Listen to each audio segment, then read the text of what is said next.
और क्या करें, तो ऐसे ही बैठे रहेंगे, हमें तो जाने।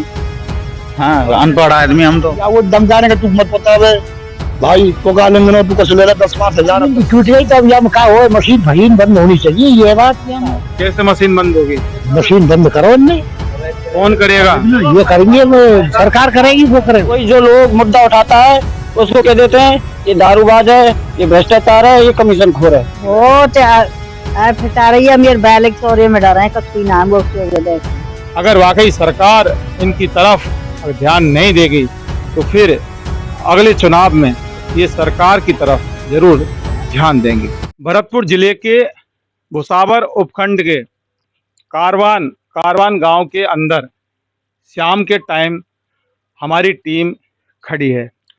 घाटी की हम आंदोलन को कवर कर रहे हैं, जो कि अवैध क्रैशरों को बंद करवाने के लिए घाटी के लोगों ने इंकलाब जिंदाबाद किया है और 13 दिन से वो आंदोलनरत हैं।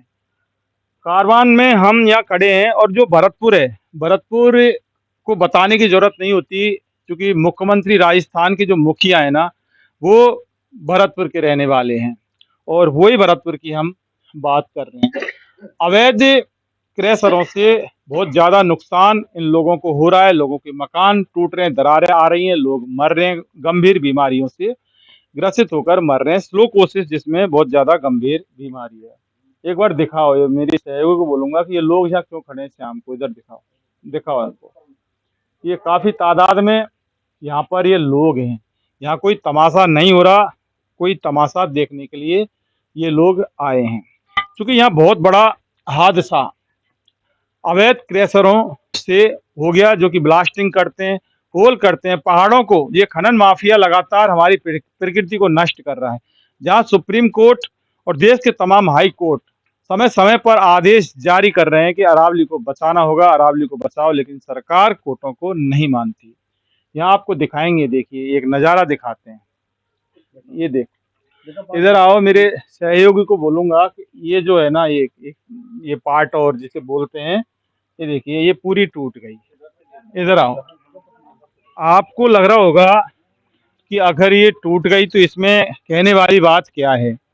देखिए, ये कोई प्रकृति के प्रकोप से नहीं टूटी, ये अवैध माइनिंग जो ये करते हैं, ब्लास्टिंग करते हैं, पहाड़ों को होल करके जब ये फोड़ते हैं, उसके बाद जो धमाका होता है, उस धमाके से ये देखिए, ये चारा भरा रहता है इसके अंदर, ये पाइटोर है, लेकिन ये जर्जर हालत में होकर और पूरी तरह से गिर गई।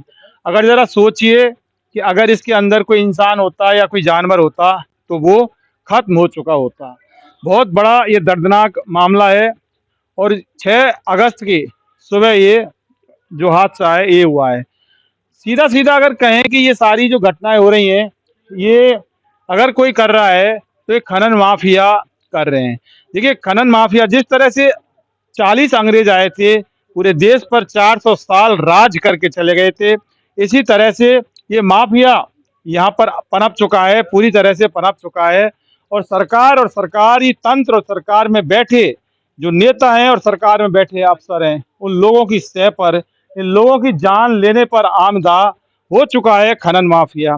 यकीन मानिए कि वो दिन ज़्यादा दूर नहीं होगा जब ये जो भुसावर उपखंड के ये जो इंटीरियर गांव में घाटी, कारवान, कोट की, इन पर एक ना एक दिन खनन माफिया का साम्राज्य हो जाएगा। इन लोगों को खनन माफिया बाहर निकाल के फेंकेगा, इनके घरों पर कब्जा करेगा, इनकी जमीन पर कब्जा करेगा। वो दिन दूर नहीं होगा। आज हम इस बात की गारंटी के साथ लिख कर दे देते हैं।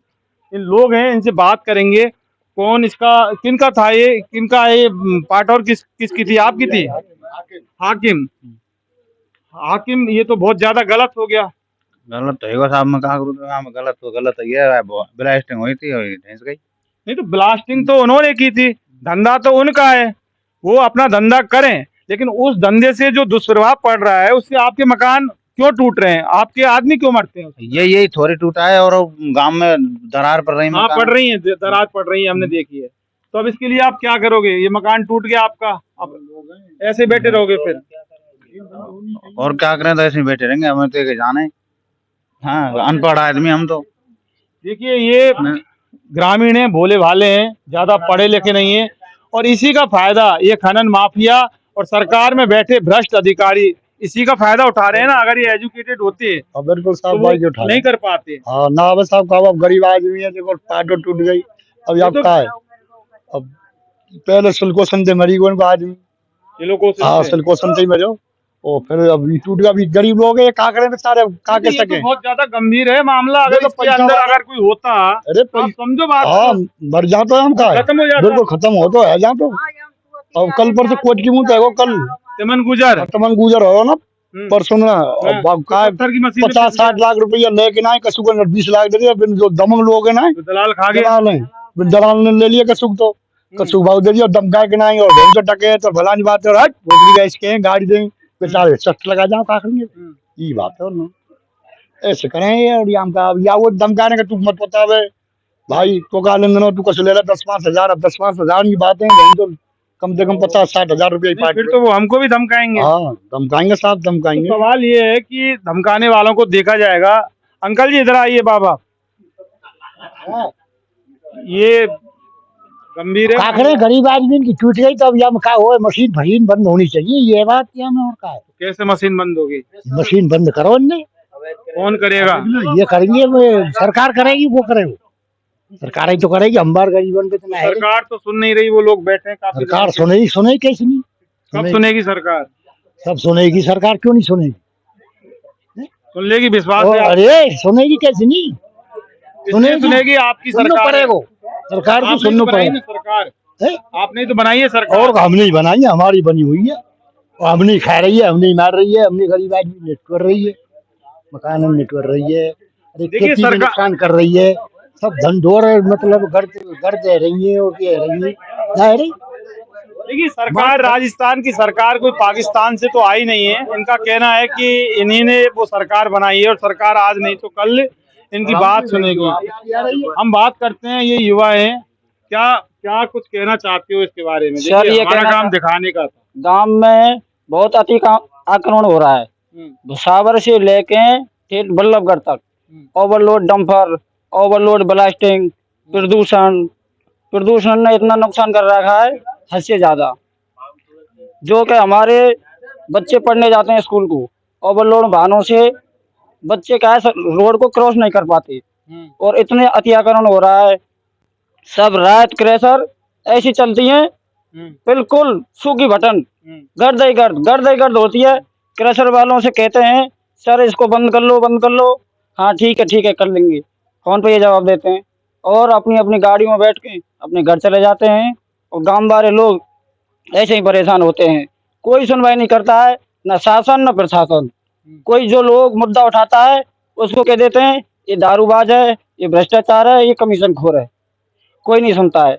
अब ये देखो हालत क्या हो रहा है ना, देख लिया हालत। बिल्कुल गरीब आदमी, कोई सुनवाई नहीं दे रहा, ना सरपंच, ना मेंबर, ना प्रधान, ना एमपी, ना एमएलए, अभी तक कोई नहीं आया यहाँ पर न्याय देने के लिए इस गरीब के लिए। तो अब न्याय कैसे लोगे आप? तो ये न्याय- बताइए, देने के लिए तो कोई नहीं आया, लेकिन आप कैसे लोगे? प्रदर्शन चल रहा है, 13 दिन हो गए हैं, लोग बाग वहाँ बैठे हुए हैं प्रदर्शन पे, धरना चालू है। कुछ लोग बाग ये बोल रहे हैं कि भ्रष्टाचार खाने हैं, ऐसे बोलते हैं, गलत शब्द बोलते हैं उसके बारे में। अब चल रहा है, देखते हैं क्या होता है क्या नहीं होता है। नहीं, लेकिन वो तो क्या करते हैं, लेकिन ये जो हुआ है, दिखाना एक बार, ये तो ये जो हुआ, ये तो हो रहा सबके है सर, सामने है। सबके सामने है सर, तो क्या करें बताओ, इसमें कोई सुनवाई नहीं कर रहा है। क्रेशर वालों को बुलाते हैं ना, आते नहीं है, कहते हैं हमारे पास है, आओ खुद चल के। अब बताओ ये गरीब आदमी कैसे जाए वहाँ चल के, अकेला आदमी जाता है ऑफिस में बैठ जाता है, अंदर जाके गुंडे उसको धक्के देके बाहर निकाल देते हैं, चलो कुछ नहीं होता है, सब झूठ बोलते हैं, सब झूठी कहानी है, ऐसे बोल देते हैं। देखिए तस्वीर कभी झूठ नहीं बोलती, एक बार और दिखा दो। ये जो तस्वीर है ये झूठ नहीं बोलती। हम इनसे बात करेंगे। अम्मा ये आपकी पायटोरी, तो अब ये गिर गई, अब कैसे गिर गई बनाओगे भैया। और क्या करेगा? आज की बात तारीख में बहुत ज्यादा महंगाई में आशियाना बनाना बहुत ज्यादा मुश्किल है। बहुत फटा रही है, मेरे बैलेंस चोरी में डर है, कछुई नाम वो उसको देख ली। कम से कम बरसात वगैरह में उसके अंदर बरसात सूख में हो बाहर हम जाते थे। खा बैठे हैं। हाँ सुबह इसमें बाम कछुई ना है। ये जो मामला है ये बहुत ज्यादा गंभीर है। आपका क्या कहना है? चलो आप बताओ। हालांकि यही कहना है इसमें, दो शब्द और मैं बोलना चाहता हूँ कि जो अवैध हो रहा है ना, पूर्ण रूप से बिल्कुल बंद होना चाहिए। ये क्या इसको सरकार छानबीन करके और इसको न्याय दिया जाए कि कितनी क्रेशर अवैध में है, कितनी नहीं है। टोटल लीज अवैध में है। 100 हेक्टेयर की लीज है, उसको 300 हेक्टेयर में खोद रखा है लीज वालों ने, और 300 फीट गहरे गड्ढे कर दिए उसमें, पानी यानी भरा। आपका ये कहना है जो नियम सम्मत है वो चलनी चाहिए, और हाँ। जो नियम के विरुद्ध है उसको बंद किया होनी जाए। चाहिए। हाँ। प्रदूषण पर रोक होनी चाहिए। प्रदूषण सब दिल्ली में होता है ना, जब एनसीआर अपना भरतपुर में है, प्रदूषण दिल्ली में होता है, जब क्रेशर वाले एक एक महीने को बंद कर देते हैं, और ग्रामीण वाले ये बोलते हैं कि सर प्रदूषण हो रहा है, प्रदूषण हो रहा है, तो मशीन वाला एक भी नहीं सुनता है गांव गांव वालों का। तो प्रदूषण से 101% परेशानी है। सिलिकोसिस बारे आज की भी तारीख में गांव में 4 पेशेंट पड़े हुए हैं बीमार, जिनको कुछ सांस ही ले रहे हैं, बस भगवान के पास जाके रवाना तैयार है। उनके परिवार को 1 रुपए की सहायता नहीं देते हैं राशि, और जोधपुर से फ्लाइंग आ जाती है, उसके जेब में 5 लाख रुपए डाल देते हैं हल्दी से, फिर गांव वालों को 1 रुपए नहीं देते हैं। गांव वाले नुकसान भोग रहे हैं, मशीनों वाले मनमानी कर रहे हैं। 2 4 5 10 लोग बाग ऐसे हैं जो उनके साथ मिले हुए हैं, गांव के बारे में बोलते हैं ये तो झूठा अफवाह है, ये झूठी बात है, सब झूठी बोल रहे हैं, और झूठी बात टोटल सारी क्रेशरों वालों की है।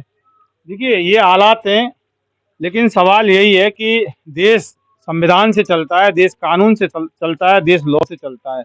अगर ये जो क्रेशर हैं अगर विधि के विरुद्ध हैं, कानून सम्मत नहीं है, तो सरकार को किसी भी कीमत पर इनको बंद करना होगा, क्योंकि देश में संविधान का राज चलता है और देश संविधान से चलता है, तमाम अदालतें संविधान से चलती हैं। तो ऐसे में सरकार अपनी मनमर्जी थोप कर इन अवैध क्रेशरों को संचालित नहीं होने दे सकती, और इसकी जांच की जाए, कमेटी का गठन किया जाए, और अगर जो विधि के सम्मत है, जो सही है, पैरामीटर और मायने पूरी तरह से लागू जिस पर होते हैं वो रहनी चाहिए। वरना ये तमाम जो ये ग्रामीण हैं इनकी जो शिकायत है, इस पर एक बार सरकार को जरूर ध्यान देना होगा। क्या के बारे में क्रेशर बारे ये बोल रहे हैं कि हमने 75% गांव वालों के लिए रोजगार दे रखा है, 99% बाहर के लोग आ गए हैं। गांव के वालों को तो खाली धूर में ले खाने को। 1-2 आदमी ऐसे हैं जो कोई ट्रैक्टर चला रहा है, कोई गाड़ी चला रहा है। आपका ये कहना है कि यहाँ जो क्रेशर है उन पर आपको रोजगार भी नहीं मिल रहा? बिल्कुल रोजगार नहीं है, कोई रोजगार नहीं है। 10-5 लोगों के वाहन चल रहे हैं, उनको रोजगार मिल रहा है।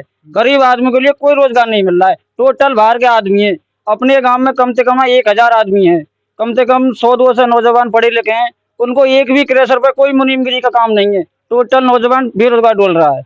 और मशीनवार ये बोल रहे हैं धरना प्रदर्शन पर कि हमने 75% गांव के लिए रोजगार दे रखा है, कोई रोजगार नहीं मिल रहा है गांव के लिए सिवा प्रदूषण की। मौत भी दे रखी है। मौत देखो, चलो अब मैं आपको चल के बताता हूँ।